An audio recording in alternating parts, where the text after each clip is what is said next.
नमस्कार प्यारे दोस्तों, कैसे हो? बढ़िया हो सारे।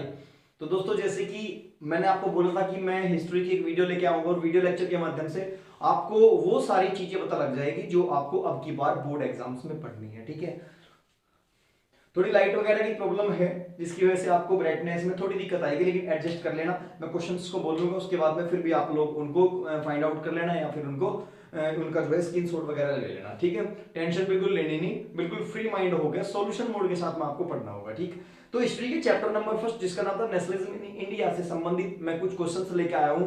ये क्वेश्चन ही आपको पढ़ने हैं, यही आपके बोर्ड एग्जाम में आएंगे आएंगे आएंगे। ठीक है, इनसे अलग आपको कुछ भी नहीं पढ़ना। अगर आप इससे अलग पढ़ना चाहते हो तो फिर आपके पास बुक है, एनसीईआरटी की रीडिंग कर सकते हो तरीके से। ठीक है, तो आइए मेरे साथ और कुछ क्वेश्चंस को एक बार लेकर चलते हैं।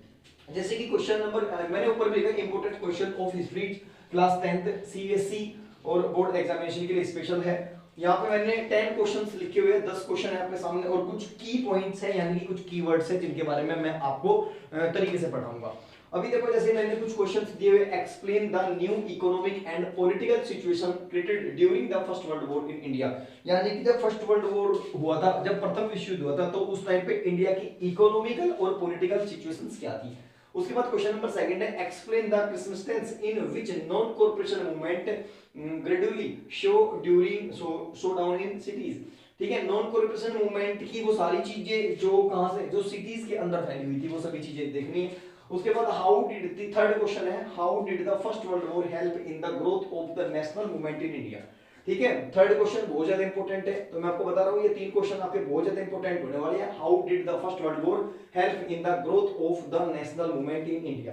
उसके बाद क्वेश्चन नंबर फोर्थ है आपका, what is meant by satyagraha as advocated by Gandhi ji. Satyagraha क्या था, सत्याग्रह का मीन क्या होता है और सत्याग्रह को गांधी जी ने हथियार क्यों बनाया था, ये सारी चीजें यानी कि इसमें व्हाट इज मींट बाय सत्याग्रह, सत्याग्रह क्या होता है और कितने तरह का सत्याग्रह गांधी जी ने यूज किया, वो सभी चीजें इसमें बतानी है आपको।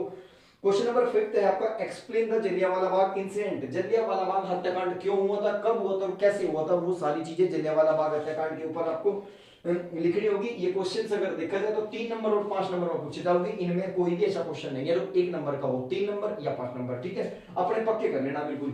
उसके बाद question number 6, why was the खिलाफत मूवमेंट सपोर्टेड बाय गांधी जी इन 1919। ठीक है, गांधी जी ने खिलाफत मूवमेंट को सपोर्ट क्यों किया, मैंने बताया था हिंदू मुस्लिम एकता को एकजुट करने के लिए गांधी जी ने खिलाफत मूवमेंट को सपोर्ट किया था। उसके बाद what was the main aim क्या था खिलाफत मूवमेंट का। उसके बाद है question number 7, describe the main features of civil disobedience movement.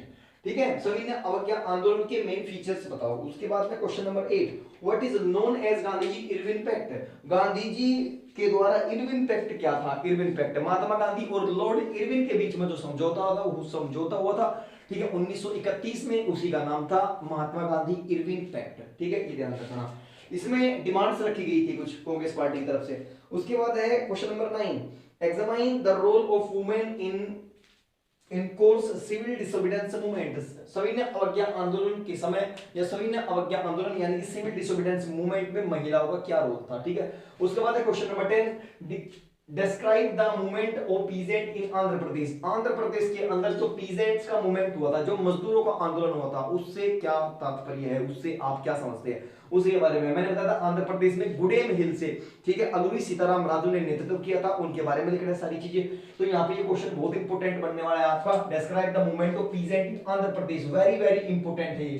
ठीक है, तो ये 10 क्वेश्चन मैंने दिए, ये 10 के 10 क्वेश्चन आपको एक बार तो पढ़ के ही जाने हैं। अगर आपने नहीं पढ़े तो इनको पढ़ लेना ध्यान से, क्योंकि 2 दिन के बाद मैं इस वीडियो को यहाँ से डिलीट कर दूंगा। और जिसको भी यानी कि अगर कोई बच्चा ऐसा है कि इनको तरीके से पढ़ना चाहता है तो मुझे टेलीग्राम पे फॉलो कर सकता है। मैंने आपको टेलीग्राम चैनल दे दिया, टेलीग्राम पे आप लोग चिराग गुरु ऑफिशियल के नाम से मुझे सर्च कर सकते हो। अगर ये भी नहीं आता तो आप लोग इस नंबर को लिख के सर्च कर सकते हो, 8923470632। आप इस नंबर पे मैसेज वगैरह छोड़ सकते हो टेलीग्राम पे। ठीक है, यहाँ पे मैं आपको पीडीएफ प्रोवाइड करा दूंगा। ये जितने भी क्वेश्चंस हैं इनकी सारे की पीडीएफ फॉर्म, 1 नंबर के क्वेश्चन, 3 नंबर के क्वेश्चन और 5 नंबर के क्वेश्चन, इन तीनों की पीडीएफ फॉर्म मैं आपको प्रोवाइड करा दूंगा। तो आप जल्दी से जल्दी 2 या 3 दिन के अंदर अंदर आप मेरे को मैसेज छोड़ दे, उसके बाद में हम हमारी जो टेक्निकल टीम है वो आपको लगातार संपर्क करती रहेगी। ठीक है दोस्तों, सर ये क्या है जो इधर मैंने ये सिस्टम लिखा, नेशनलिज्म क्या होता है, इन सभी के बारे में मैं आराम से पढ़ाऊंगा। नेशनलिज्म क्या होता है, फीलिंग होती है। उसके बाद में नेशन स्टेट क्या होता है, इन्फ्लुएंजा एपिडेमिक क्या होता है, फोर्स रिक्रूटमेंट क्या होती है, सत्याग्रह क्या होता है, रोलेट एक्ट क्या था, सिविल डिसोबीडियंस क्या था, हर्टल क्या था, मार्शल क्या था, जलियांवाला बाग हत्याकांड वो क्या था, खलीफा क्या होता है, बाइकॉट क्या होता है, पिकेट क्या होता है, खादी क्या होता है, गुडेम रिबल क्या था, प्लांटेशन क्या होता है और डोमिनियन स्टेट क्या होता है, इन सभी के बारे में मैं आपको डिटेल में बताऊंगा दोस्तों, ठीक है, डिटेल में।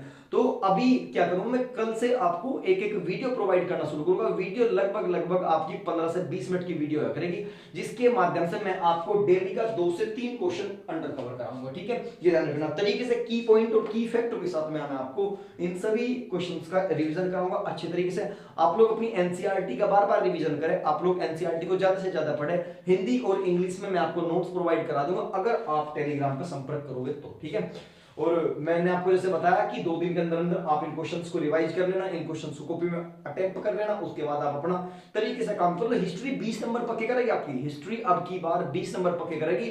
और 20 नंबर में मैंने बता दिया मेरे भाई, 20 नंबर में कौन कौन से क्वेश्चन होंगे वही तो पढ़ने हैं आपको, इससे ज्यादा कुछ भी नहीं पढ़ना आपका। मुझे पता है आपको प्रॉब्लम है सर ज्योग्राफी में मैप वर्क क्या होता है, मैप वर्क कराओ, सारा मैप वर्क कराऊंगा, टोटल मैप वर्क कराऊंगा जितना भी आएगा।